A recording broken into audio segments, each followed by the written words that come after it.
We'll be recording this meeting just to share with a few folks who wanted to be able to share this back with their teams. So after this, we'll give you access to the recording. I think then Himanshu has prepared some specific insights that he'll share back with you all as well. Really, the history of these events, these really were born out of dinners that we've been hosting for many, many years. During the period where we couldn't gather for dinner, we started doing these virtually. And so today we've hosted maybe, over 200 of these gatherings of leaders within e-commerce, retail, and brand. And we decided to host this one virtually because we thought the topic of Prime Day and Amazon is a global thing that everyone is trying to figure out. In the US, it's a key part of many brand strategies. In Europe, depending on your market coverage and different things, Amazon might be something that's a growth area for you. We're not as heavily invested. I'll also say the point of today is to share all those perspectives and hopefully have you a chance not to learn only from our speakers, but from one another. So as a reminder, again, for those who just hopped on, if you have any questions or thoughts as we go along, I really encourage you to drop them in the chat. I will continue to ask you to do that as we go along because we want to make sure that we have a good discussion together. With that, I'd first like to introduce my co-host, Flo Florencia. She leads all of Europe and EMEA for Commerce IQ, which is one of our portfolio companies here at SoftBank. And her and myself will be interviewing our two speakers today, Miya Knights, who is an author of all things Amazon and a publisher and editor in the space of retail for her entire career. And you'll hear more about her background in a moment. And as well as Himanshu, who's the VP of Product and GM Commerce IQ.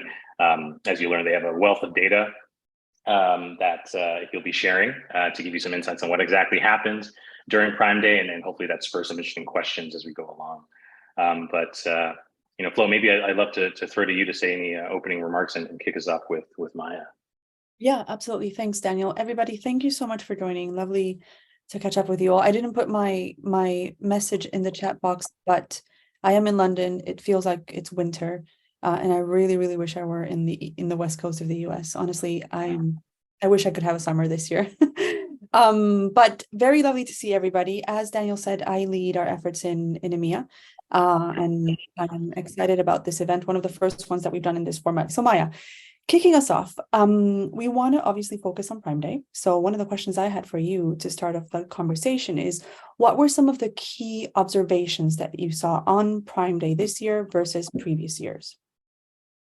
Yeah, thank you, Flo, and thank you to you and Daniel and Ray for the opportunity to meet such an amazing bunch of leaders here that are interested in what Amazon's doing, and obviously Prime Day that's just been. I mean, I think, and please, by all means, I have an opportunity to see lots of data from lots and lots of different sources, and I'm trying to filter it with my knowledge of having written quite a well received book about Amazon. It was updated second edition last year. Last year, 2022. And it's been licensed in 17 languages to give you an idea about how well received it is. So I'm trying to filter everything I'm seeing through the lens of my understanding of its business strategy and tracking its business strategy since myself and my co-author Natalie Berg wrote the book, first edition in 2018. So to get down to actually answering your question after giving you that little bit of context, I think, overall, the analyst opinion was that participation was down year on year, even though sales rose by a modest proportion. I saw some stats from global data there that said, actually, we've seen, I think, a really good way of measuring participation and penetration of Prime Day is comparing the growth in the membership of Prime, or the numbers of Prime members, how many consumers join up to Prime and then how many take part in the actual Prime Day event.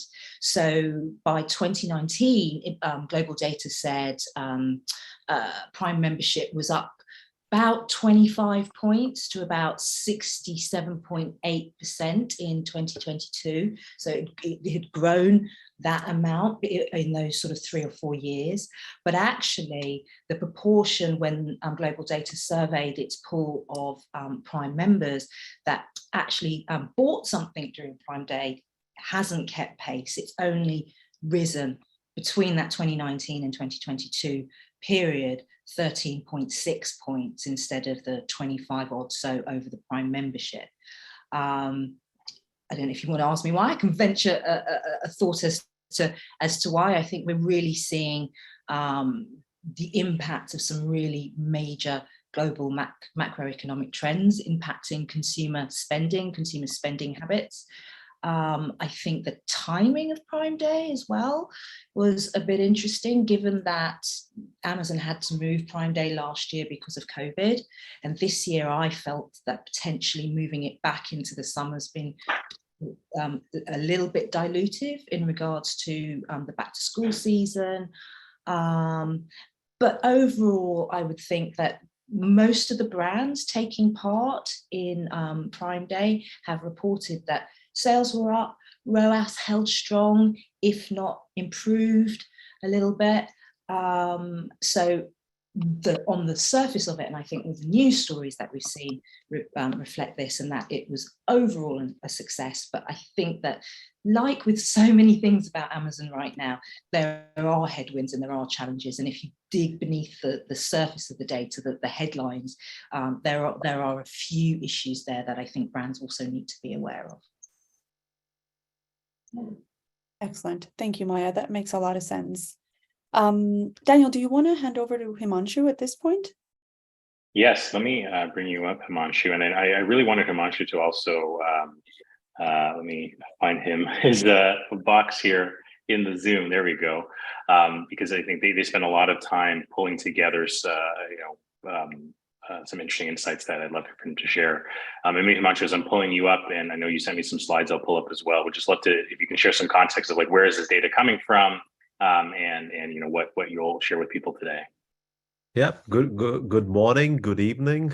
Thank you for joining, and it's so nice to see all of you here this morning. It's bright and sunny here in Mountain View Bay Area where I am, so so I'm sending good weather vibes across the world.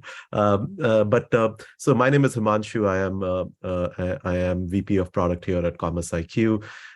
We work with some of the largest consumer brands across the world. About $30 to $40 billion of sales flow through our platform, as well as about $550 million of ad spend goes through our optimization platform. So we have collected this data and anonymized it to give you a view of how different categories and how different and different segments on Amazon performed during the Prime Day. So we will be sharing some of these insights, which is anonymized data across our entire base. So the first thing, I think, and thank you, Miya, for providing high-level insights. The first key insight that's stuck out when we were looking at the data is that Amazon's ad juggernaut is truly steaming ahead. So there was no stopping. So brands spend 24% more this Prime Day compared to last year, which is, even in the current environment, it is huge. So huge amount of spending that went on to Amazon during this Prime Day. The second thing is, Amazon also released that data that they saw about 6 to 7% increase in sales year over year. And that's what we saw as well, about 6.7% increase in sales overall. But the ad spend was significant. What that means is that the efficiency was a bit down. So if I look at your return on ad spend, it was about $8.7 on day one. And if you look at 2023, it was about $7. So efficiency were down year over year. The interesting phenomena, another thing and a key takeaway that you can take it from here is that day one usually performs significantly better than day two, and which is understandable because the purchase intent is higher on the first day. So when you are thinking about allocations of budgets, it makes a lot of sense to put a lot more budget on day one rather than on day two, because in day two are more casual observers that are browsing through. A lot more of those people, a lot of people who had high purchase intent would have already bought on day one. Discounting was less, so percentage discount from the list prices, if it was 30 to 40% or 30, so late 30% to close to 40% last year, it was around 30% this year. So discounting was less from consumer brands. Cost per click were high. So the ad spend was 23 or 24% up. Cost per clicks were up 23%. So about similar percentage points increase in cost per click, which again tells us brands want to invest in Amazon. They are increasing their investment in Amazon, and they're finding it more and more expensive to buy those clicks, and that has been happening as well. So these were a couple of things. Out of stock rates were a little bit more higher this year. So again, brands face those issues. About 2% rep out of stock compared to like 0.5% last year, or 0.4, 0.5%. So that's again, this is a big headwind. Like if you do all the right things, discounting, ad investment, etc., but your products are not in shelves to be bought by customers, that's a problem. So we saw that as well. And just one question that came from Nicole was just the markets that this data is representing. Yeah, this is primarily a US market. A lot more is US, but we have global coverage here, but a large portion of it is US. Himanshu, I'm curious, like based on these insights on day one and day two, like are there, and you might jump into this later on, but what guidance would you give people on how they plan for holidays? Yeah, I think look, there are more tentpole events that are coming. There is back to school events that will come in. There will be your Black Friday, Cyber Monday that will come in as well. So two things: if you SKUs where you are actually doing promotions, make sure that they are a lot of investment is going there, and when the deals are on, because it creates a 1-2 punch. Your deals drive a lot of conversion, and you need to use advertising to drive a lot of traffic to those products. Number two is if there are multi-day events, which the Black Friday, Cyber Monday would be, you make sure that your ad investment is higher on day one than day two. So if you're doing like a Thursdays or Fridays, make sure your investment is more on Thursdays than on Fridays, or Friday more than Saturday. Then if there's a gap between the events, so Cyber Monday comes on Monday, like you can pull back your investment up again. But typically purchase intent is higher on day one than day two, so make more investments on early on in the event is usually advised. But we will go into hourly level data, and we'll also say like within the particular day when you should invest more. We'll come to that in a minute. But from a day's perspective, it's very clear your efficiency is significantly higher on day one. I might just jump in quickly and to Nicole's question about the data. I found a couple of interesting data points because, Nicole, I'm based in the UK, like Flo, with the lovely weather. But interestingly, Global Data, which is based, headquartered in the UK, actually found that the largest age profile, demographic profile that took place that were UK Prime Day shoppers were 35 to 44-year-olds, and that proportion was about 26.8% of Prime shoppers were 35 to 44-year-olds, making up the largest age profile in the UK. So these are it would be a fair enough guesstimate to say that you can extrapolate that across the world as well in terms of participation, that's the key target demographic that you're looking at. But sorry, Himanshu, I interrupted you. Back to you and Daniel and Flo. No, I think please feel free to jump in, and if other people have some insights, I think this is a platform where we share insights, so please feel free to. Great, thanks, Himanshu. And Maya, thank you for clarifying on the EMEA numbers. We do have a couple of questions, Himanshu, that I'm just going to be interjecting if you don't mind. The one from Dom DCN, a good question actually. So essentially he's asking, do you suspect there was a purposeful shift away from discount percentage and into search in this Prime Day? Yeah, I think we did see the discount percentage going lower this year, and typically you need to have like doorbuster deals. Like if you are not doing a significant discount, 20-30%, doing like 5 or 10% discounts doesn't lead to a lot of outcomes. So people definitely the data is showing that the investment went significantly more in search and in ads than on discounting. Himanshu, this is Dom.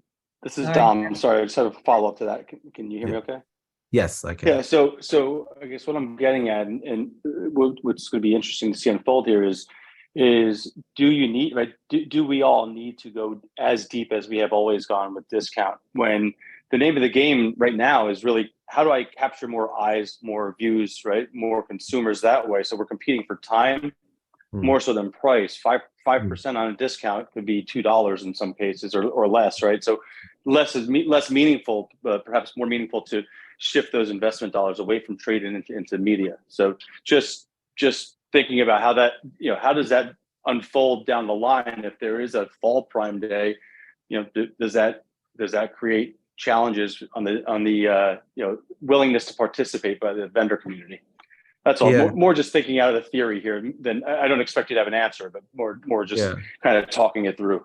I think we'll actually show some data a little bit in the presentation as well, that discounting, like, there are two elements of discounting. One is how much sales increase that you get on that particular day, and how much of that you carry forward as a halo effect as well. Like, so typically we have seen that it kind of washes out. Like, you get a huge spike and then it washes out. And are you moving the demand forward versus are you truly capturing net new customers as well? That is also important, right? So search, for example, or even display advertising allows you to access new shoppers if you target them well. So I think there is this move away from like just doing deep discount to try and segment your audiences and prospect shoppers and reach them using media.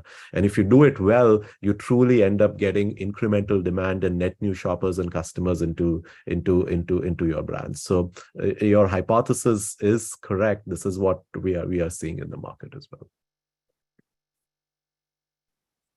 I was just going to jump in and add a little bit of detail in terms of where I saw research into the steepest discounts. And I think it tracks again with the much more price conscious, slightly more cash strapped consumer that we're seeing across the world with the macroeconomic trends I kind of alluded to at the beginning.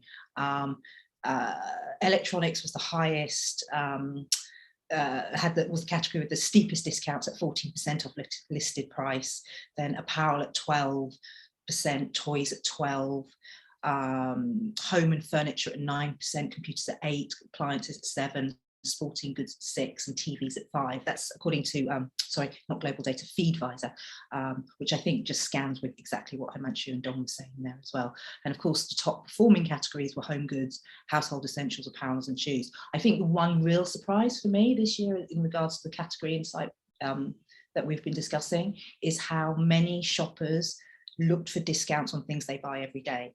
It wasn't didn't necessarily scan to the discretionary spend, the big ticket items that they might have been saving for a long time, which I think we saw during COVID, right? And that's why I think we saw those steepest discounts in those categories that are struggling more for that discretionary spend.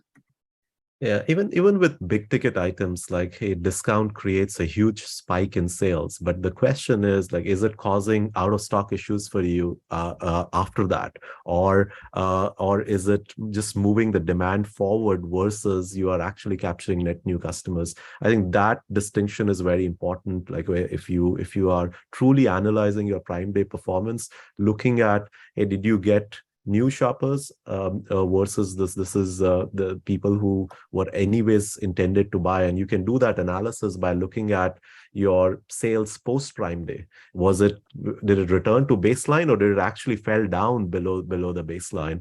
And it will give you a true idea of what the ROI or of that is. You also need to factor in out of stock issues, because, hey, you sold significantly more on Prime Day, but 1 month later you are completely out of stock for a few days. That's a problematic situation, right? So those are some of the factors that that you should look at while truly evaluating the Prime Day performance. I think, Himanshu, I think you had some interesting stuff on discounting. So since we're on that topic, I'm going to go to there, and then we'll go through some of the other questions that have come through. But maybe we can start here and then go here. Yeah, I think this is traffic data that we were looking at by, and this is very nerdy slide, so I apologize, but let me explain it to you. So these different bars that you see are percentage discount from list price. Granted, like sometimes Amazon list price and crossed out, and the actual price, it is a little bit sometimes misleading as well, because they might say this like a 20% off would be forever, like even before Prime Day as well. So, but it is percentage off from list price, and if you see the spike on Prime Day compared to prior 28 days. So the more discounting you do on Prime Day, the more traffic that you were seeing on those products. So after 10%, I think the traffic increase compared to prior 28 days was around the same. You saw 9x more or 10x more traffic if you are doing 10% or more discounting. How did it manifest post Prime Day is an interesting phenomena, which is, did you sustain that increase in traffic post Prime Day? So we typically saw the traffic was below the baseline for anything that you do below 10%. But after 10%, the traffic was about 10 to 20% higher for the next 7 days, and it returned to baseline level, mostly returned to baseline level after 10-15 days. So you get a little bit of halo effect on traffic. But the more interesting thing, if you click to the next slide, it had very little impact on your sales. So if you are doing discounting, again, your sales spiked up significantly if you are doing 10% or more discount on the Prime Day. But post Prime Day, your sales were below what you were doing before, which makes sense, which again points to two factors. One, the demand was moved forward. So because you are actually seeing 10-20% less sales compared to prior Prime Day days. So your demand is definitely moved forward. If you're doing really deep discount, your demand was pulled forward a lot more. So you see, like, people who did about 30% or more discount, the sales 10 days after Prime Day were 75% of what they used to be before. So there is definitely move forward of demand. Your sales are about 10-15% lower than what they were before Prime Day is what we are noticing. Yes, you do get a traffic impact because your search rank starts to improve a little bit. You get more clicks, your product starts to get organic rank improvement. So there is a traffic impact, but the sales were down post Prime Day. Excellent. Thank you for that, Himanshu. I just want to take some of the questions that are coming in just to make sure we're covering them and we don't forget. So there's a couple I'd like to bring up. One of them is from Darren from Petmate. So you raised a couple of interesting points. Do you want to come off mute for a moment and maybe share them with the group? Sure. Hi, yeah. Darren. Hey, Himanshu, good to see you again. So my last question I plugged in there when you were talking about the retention after the different discount rates is depending on the products and category. If they're not exclusive, did some of those Prime Day prices stick? Essentially, meaning Walmart.com comp somewhere or did some discount counter Prime Day, and then Amazon only was able to come back up to that market price, and is that relating to some of the traffic or sales retention because now the product's at a deep discount? I know we've struggled with those issues more around T5 than Prime Day in the past. We're real cautious about how we promote because we sell market widely distributed products. So just curious if we have any data on that. If you have a few clients you have that maybe have Walmart and Amazon running through the tool, would be interesting to see that as a follow-up there.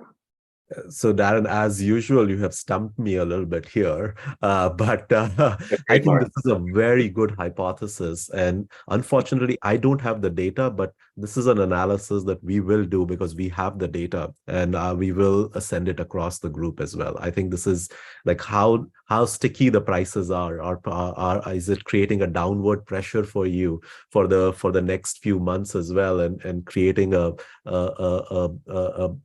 significant impact on your business is an interesting phenomena that we should look at. So I'll definitely look at that data. And as a side note, from a strategic planning standpoint, you've got to think about what you do at Prime Day in conjunction with what you might want to do in T5, because your T5 discounting and pricing is going to be built off your last 90-day average retail, and you could really spiral yourself down in a hole there. So we've gotten more cautious with our promotional spend, as I called out, and that we've been trying to lean more on the media side, which worked out well for us this year. Yeah, I think that's the phenomena that we saw from the data, as well as after talking to some of the experts like yourself. The move is more towards media. I think this is a good chance to bring up, Ramesh, if you don't mind coming off mute. I think your question is also relevant here as it relates to Black Friday and the next tentpole event. Would love if you could share with the group your thoughts. Yeah, thank you. So Himanshu, just wanted to kind of know if there is any data to kind of prove from a seasonality standpoint, day one of Prime Day, which is like during 100 days of our summer at Keurig Dr. Pepper, versus how it would be on a Black Friday or a Cyber Monday or something like that.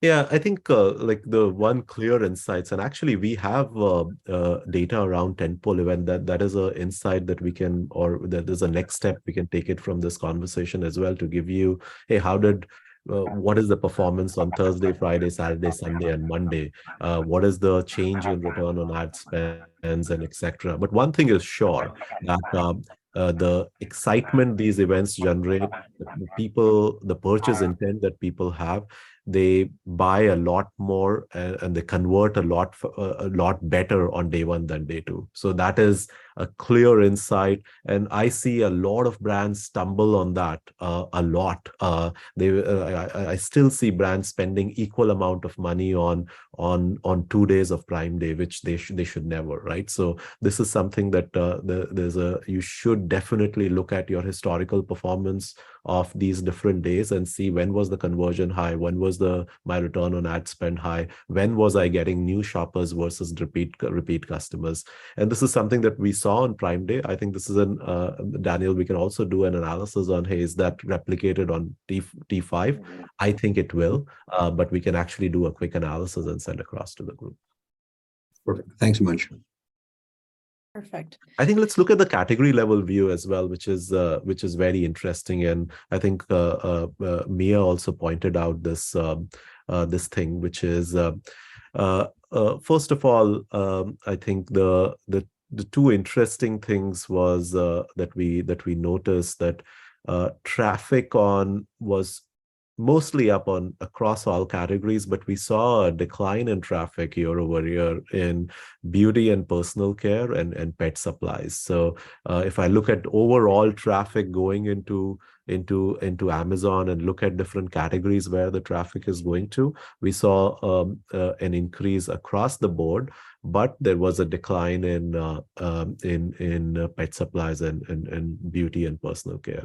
The second thing, which we saw last year as well, and we saw this year too, which is a shift towards a huge amount of bump in sales of consumable products. So if you see grocery and gourmet food, for example, the traffic and sales increase was significantly huge, right? Even though they didn't do a lot of increase in ad spend. And this is where people who are because of the increase in traffic, this is the halo effect that is coming into these categories. People are looking to buy even day-to-day consumable products on a discount as well, and this is the benefit that these categories are getting in terms of increase in sales. Now, how much of it is truly incremental versus demand moving forward? The phenomena is significantly higher in these categories, because like grocery and gourmet food, you are potentially bringing a lot of this demand, is bringing it forward. So you need to see like how much of it are new to brand shoppers versus people who are buying from your brand again and again already. And we see it is significantly less in these categories, which makes sense as well. The categories that spent, and again in beauty and personal care, the ad spend was huge, but it didn't translate into a lot of overall traffic going into the category, which was interesting. Usual suspects, your tools and home improvements increase their ad spend significantly. Home and kitchen always spends more, so they spent in line with last year as well. So these are some of the insights from a category perspective too.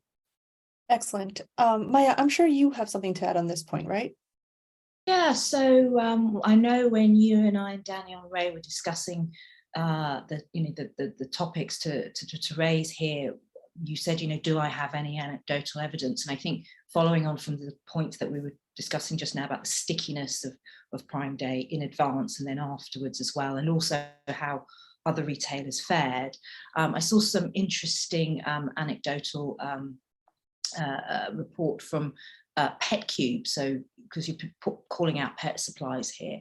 So their CMO and co-founder actually said, I thought it was really interesting, he reported lower conversion rates in a couple of days prior to the first Prime Day, and then a huge uptick in sales during the first few hours of sale, which scans with what Himanshu said. But interestingly, he attributed that to consumers putting items in their basket, doing research early and putting items in their basket beforehand to track the discounts as well. So I think that touches on a lot of things that we've been discussing in terms of where you're putting your ad spend, when you're putting the most investment into your ad spend as well.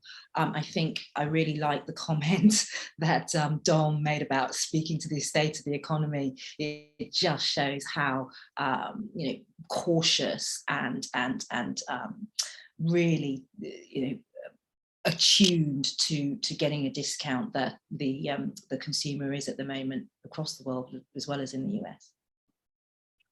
If you want to move to the hourly level data, I think I want to build on what Miya is saying as well. I think these are we also collect like how much sales, traffic, conversion is happening on an hour by hour basis on Prime Day, and these are two different days that you see, the two mountain peaks that you see. So first of all, like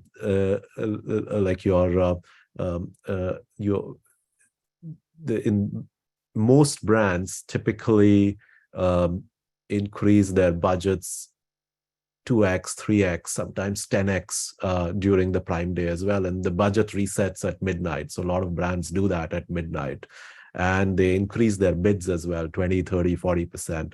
Now, if you just do that, you will see a problem, because everybody has moved up their budgets and bids, and the competition is huge, and it is a second price auction, so the cost per clicks are higher up front, etc. So traditionally it is advised to yes, you need to increase your bids and budgets, but don't do it at a midnight or 3 a.m. Everybody has poured in their money. But the interesting thing is starting at 8, 9 a.m., like I said, because the purchase intent is very high, there's this untapped demand. People are like, hey, Prime Day is here, everybody is, and these are all Pacific time zones.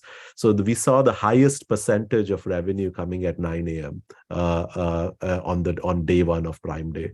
Your conversion was high during that time period as well, and then it starts to decrease a little bit throughout the day.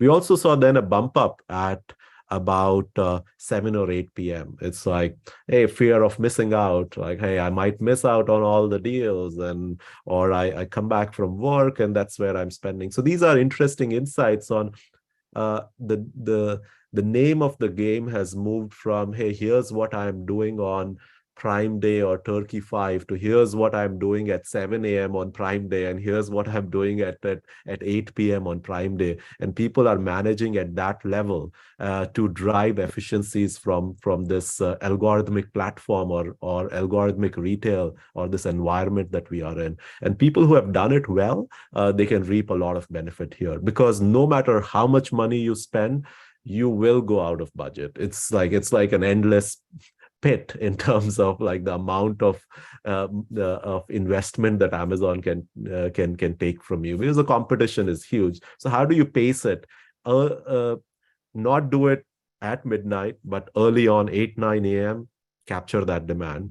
Make sure that you have budget left through to at like 7-8 p.m. to capture that FOMO demand towards the end of the day. And you see like the conversion and glance views and sales declined a little bit on day 2 as well. And you see again a huge amount of spike towards the end of Prime Day. Again, people who are like, hey, Prime Day is getting over, let me get. Most brands miss out on this demand because they've already done most of their things upfront here. So how do you pace it out on an hour-by-hour basis, and your plans about your investment, making sure you are in stock, etc., becomes extremely important in this environment. I think this is one other piece on hourly I think is good to touch on here, and then Todd, I'd love to throw to some of your questions right after. Yeah, I think this is an interesting analysis in terms of how much time did it take to reach 50% of overall traffic or 50% of overall revenue across 2 days. And we see like in some categories where people are looking for a lot of deals, like electronics or toys and games, or home and kitchen, like within the first 15 to 20 hours or 20 hours, 50% of the traffic or 50% of the revenue in that category was reached. So there is like I said, there's a significant this purchase intent that get manifested, and then it plateaus out a little bit, and then it bumps up again towards the end of the Prime Day, and that's the phenomena that we are seeing here as well. Categories like grocery, pet supplies, office products, etc., they get a halo effect of that traffic. So people who are already there on the site, they get that benefit of that, and that's why you see a longer time to 50% of revenue in those categories. Hey, Todd, I made a couple of questions on subscribe and save and buy with Prime. Would love if you could share your thoughts, and I know you had a comment as well after in the chat. Yeah, I was wondering, Amazon a few days, I think it was, or maybe a week, kind of gave buy with Prime products a little bit of a awareness push and nudge. I was wondering on Prime Day or the 2 days, I mean, was it even at scale when you saw that kind of like early access? I don't want to call it early access, but the early look, there weren't a lot of ASINs in the the categories that they had, right? Which included apparel, pet, HPC, and some other electronics, but there weren't too many. Was there any impact with buy with Prime, and was there even scale for them? And then a second question was, to the discounts that you were talking about, and maybe less of them, but were more brands doing like kind of splitting the difference? Like, yeah, I don't want to really discount, but I don't want to miss out on the traffic. So maybe I will do a subscribe and save only discount to at least try to get a, hopefully the impact of having that sticky consumer. And then just last one I didn't put in the chat if possible. is how much traffic came to Amazon on Prime Day from social media posts from brands. Like, did a lot of brands do that, and did it work from resonating with consumers? Yeah, I think I'll take the second question first, which is the subscribe and save thing. I think that is something that as a strategy most brands do, which is if your products are on subscribe and save, they typically there they are trying to do some deals, or there they are spending a lot more products, and these are mostly in the consumable space. So that happens organically as well, that they're trying to, and those are the products that are their hero products as well. So that phenomena we have seen. If you're introducing new products as well, etc., I think you should do that in order to create that stickiness. So that makes sense. I think on the social side, I would love to see what I think there are more experts here than I would. I'm not an expert on the social side. I would love to open up and see if people here did a lot of work on social, and if that impacted the traffic as well. Is there any story there that anybody wants to share, like TikTok or social influencers or etc.? That's not my realm of expertise. Oh, I wondered whether or not we'd have anyone jump in there, Himanshu. I again, like you, and I'm sorry, Todd, I don't have any specific insight into that, but what I did gather is that just the promotional period that Amazon decided to hold Prime in, so close to the 4th of July holiday, with competitors offering week-long sales as well. I think that's why we haven't seen the penetration or the growth in sales that we've been used to year on year. So translating that to social, I would probably say the same, that there was a lot of social activity, but it probably was a little bit less effective this year than last. But as I said, that's all assumptions and guesstimates. If anyone else can jump in. I think if you move to this, I think one element of data point that we do have is this huge spike that we saw in Miniverse, and that is I can't prove it, but yes, there was a huge halo impact on social media and everywhere. Everybody was talking about Miniverse, and we saw a significant increase in search spike and conversion on those terms. Everybody was searching for Miniverse. There was like a 3,000% increase, like a previous Prime or days before Prime Day to on Prime Day. So this proves that, hey, the halo effect does impact the search pattern on Amazon. Another thing that is if you want to understand that phenomena, Amazon currently they have a product called Amazon Attribution. So you can tag your social media campaigns with like a small piece of code, and then it will actually tell you, like if you're doing an ad on a Google or a Facebook or somewhere else, and if that conversion is happening on Amazon, or is the traffic coming to Amazon from there or not. And that will give you an insight into, like, hey, your activities outside of Amazon, is it creating an impact on Amazon or not? Unfortunately, I don't have the data right now, but this is something that if you are not doing right now, you should do that if you're doing a lot of activities outside, to tag those campaigns, and it will give you that impact. But Miniverse example does show this halo impact.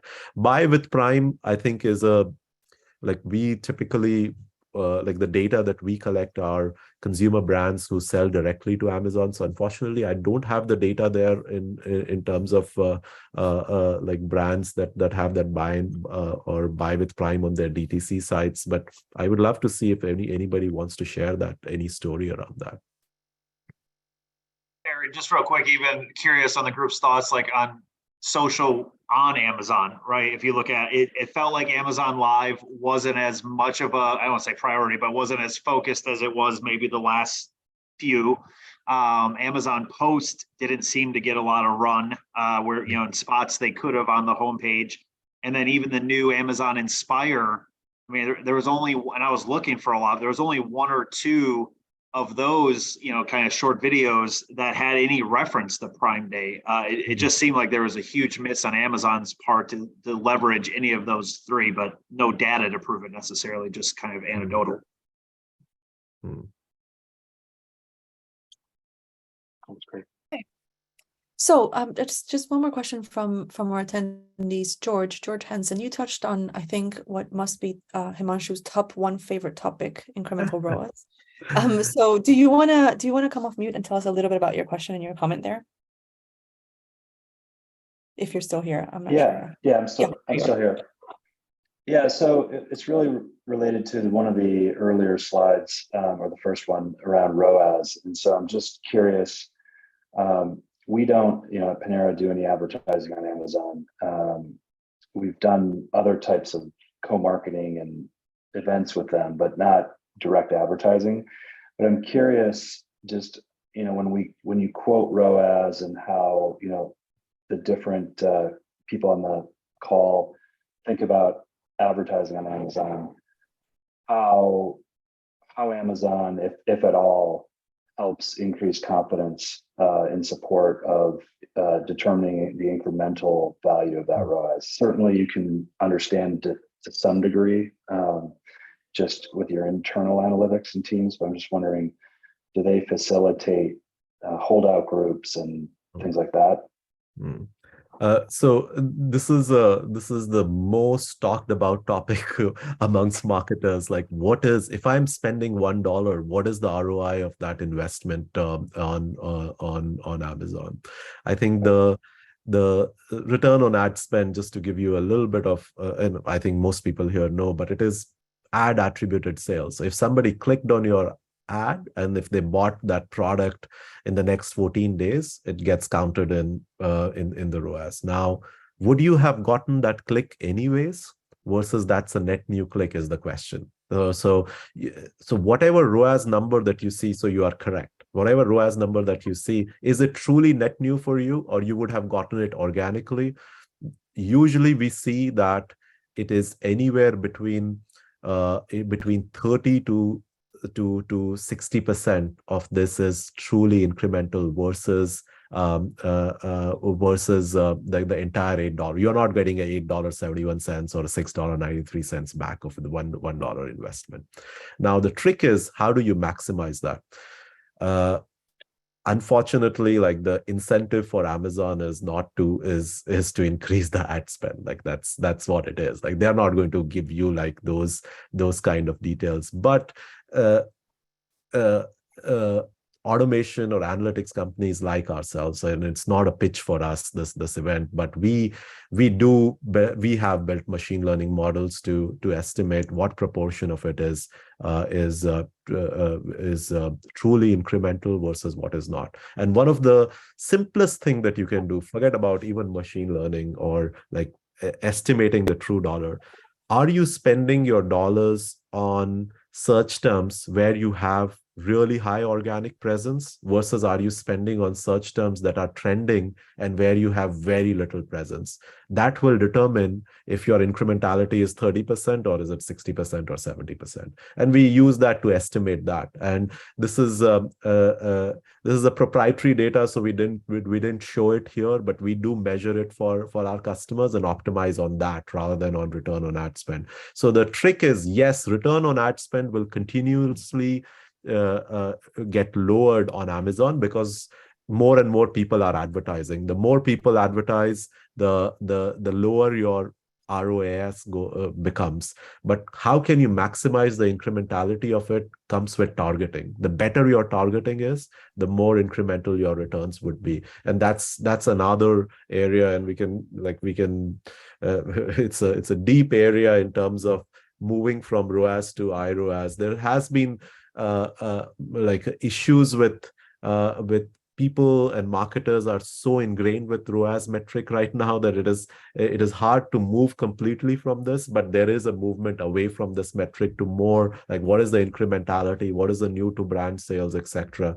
And it's like we can we do measure it, and and most brands should think about it when they are looking at the returns from let's say a Prime Day. Would they have gotten that traffic anyways? We saw in grocery, right? There was only 1% increase in ad spend, but 50% increase in sales. They are already getting the halo benefit. They don't need to like significantly increase that ad spend, right? And it varies by category, product by product, and you should start to measure it. One simplest way is to just split your ad spend by your existing search rankings. Higher search rankings, your incrementality is significantly low. Then more advanced machine learning models can actually quantify that as well. But that is the simplest thing that you can do. Excellent. Maya, just a question for you now. Based on everything we've heard now, how do you think, people, how are people going to behave during the holidays, which is, I think, on the topic of everyone's mind. Someone touched on it earlier, but what are your observations there? What impact will all of this have on the holidays? I mean, I've found this discussion in Himanshu's data so interesting. You guys dive deep into it, and I kind of take an umbrella view and a long-term view. And I think we're going to find the next few tentpole events are going to be record-breaking, but I broadly think a lot of the trends that we've drawn on, ROAS not quite, maybe holding its own at best, less successful otherwise. Sales growth increasing, but year on year decreasing. So what do I mean by that? So in 2021, sales grew 8.1% for Prime Day event. In 2021, it was 7.7%. This year, it was 6.1%. Again, in terms of, I also think what's really important for this group to consider is where they're putting their retail media ad spend. That's going to be absolutely key. I mean, Amazon's worldwide sales grew 6.1% during the event. US e-commerce sales, to Dom's point, only grew 6.1%. Parity, but Amazon's still just about edging them. I think a really interesting, I was asked to write an op-ed on Walmart Connect launching in-store activations on audio, for example, and product demos. And again, in terms of that spend on return on ad spend, right now we're all as brands, we're all spending about, Amazon has about 77% of the US retail media market, but Walmart has about 57% is growing too. When we think about the halo effect that other retailers try and get out of Prime Day and the way that it becomes slightly dilutive in that respect, I think going forward, we're going to see exactly the same thing. I think retailers are going to be doubling down and being extra competitive. And when I take a step back and I marry that with what the consumer is doing, I think it's absolutely significant that they're looking to spend money on everyday goods. And so that, from a category specific perspective, should really be a broad guide as to where you put your deepest discounts, where you place your biggest bets on ad spend, and where you're looking for that incrementality that people have been talking about. And I mean, finally, I just say that traffic as well. I think we're gonna these events are going to become harder and harder and harder to squeeze value out of. I think there's a long tail to it, an absolutely long tail, and there's going to be opportunities along the way. But until the global macroeconomic outlook improves and the consumer confidence in being able to spend on bigger ticket, more discretionary items improves, you're going to have to fight harder for the dollar, I'm afraid. I'm not saying anything new or that's rocket science, but that would be my sort of broad overall view of the trend. I'm sure Himanshu has some deeper dive thoughts with a bit more detail, and hopefully he agrees with me. And maybe just one quick build before I switch to you, Himanshu. Just within EMEA versus North America, do you see anything specific within the market that you're in right now that would be any different, or do you kind of all your comments you feel like apply globally? I would say every single comment is pretty much applies globally, apart from the ad spend comment. I mean, again, I would love to hear from some of the other guys on the call here, but I do believe the US retail media market is by far and away the more advanced. So that thinner end of the wedge, that longer tail, is coming faster in the US than it is in EMEA. There's still a lot of headroom to make some gains, to make sure ROAS increases instead of holds steady or drops. But broadly, otherwise, I would say the consumer is feeling the same pinch across the world and is behaving broadly the same across the world, because we're all facing the same problems. We're all in the same boat, unfortunately. That makes sense. And in the last minutes, Himanshu, maybe we can just throw to some of your key takeaways as it relates to holidays, and we'll wrap on the hour.